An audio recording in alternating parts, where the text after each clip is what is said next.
Welcome. Today's lesson is about business level strategies.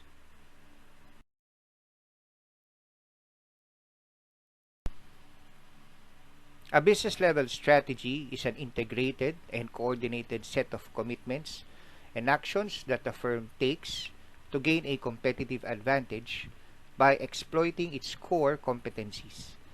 Business level strategies refer to the combined set of moves and actions taken with an aim of offering value to the customer and developing a competitive advantage by using the firm's strengths in the market. This will determine the market position of the business in relation to its rivals. Further, it focuses on how the firm will compete successfully in each line of businesses and how to effectively manage the interests and operations of a specific business unit. Meaning, even if a company has many businesses to operate, it must be able to identify the strengths of every business unit and use it to gain a competitive advantage. So these strategies are the courses of action selected by a firm for each line of business individually and how it intends to attain a competitive position. Like Jollibee Food Corporation, having many restaurant brands in its portfolio, so it must identify the core strategy of every restaurant brand it operates. Business level strategies begins with the customer. The company must determine who will be served, what needs the target customer have to be satisfied, and how those needs will be satisfied. Effective business level strategies entails developing distinctive competencies and implementing its competitive advantage in order to have an upper hand over its rivals.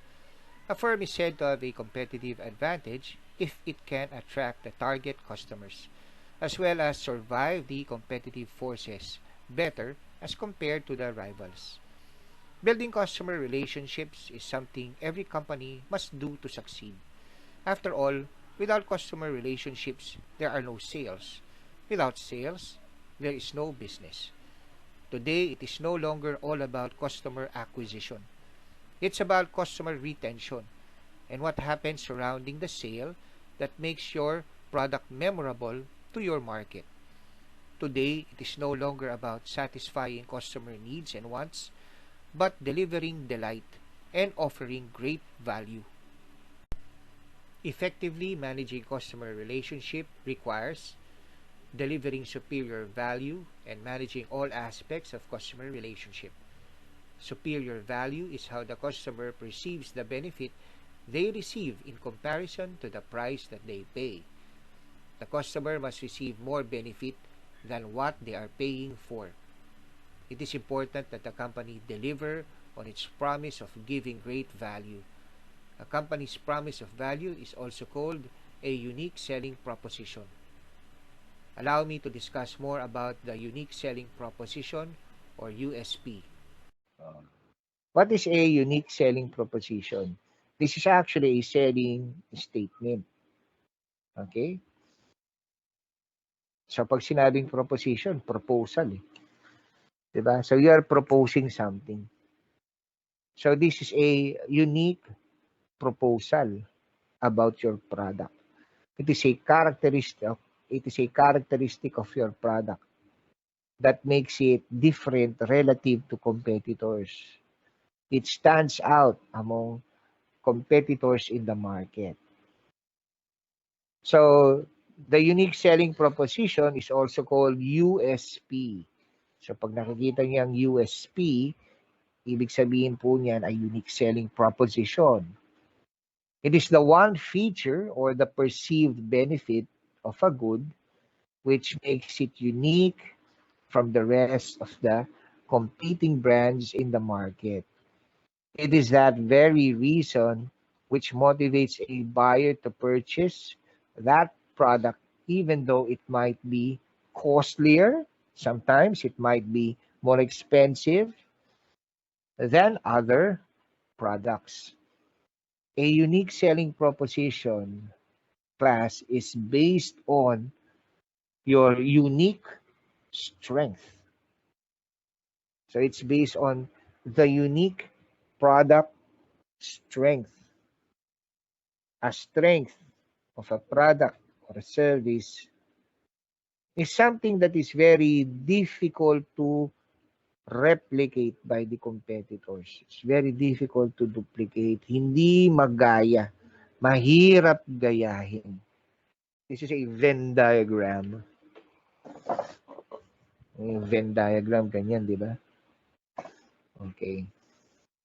So the unique selling proposition is based on three very important elements. You have to understand these elements.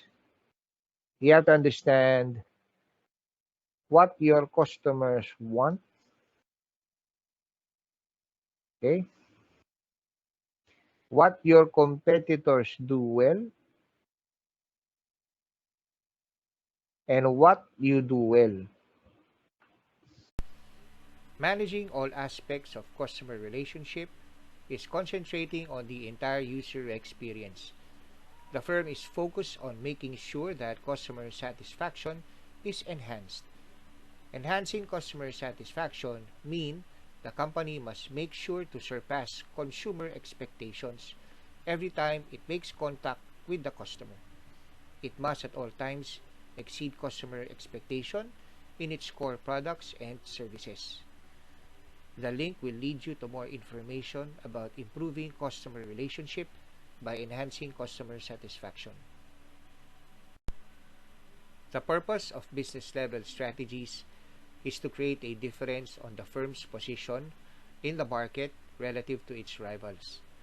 The company must exert effort to make its product or service reach the right customer and also to build a set of customers who are loyal and whose needs are not only met but rather expectations are exceeded through the organization's efforts. To achieve this, a firm must, number one, perform business activities differently. This requires creativity and innovation. And number two, perform different activities. This means adding to the product mix, expansion, diversification, and taking advantage of unsatisfied markets. Thank you for listening to this short video lesson. Stay safe and God bless.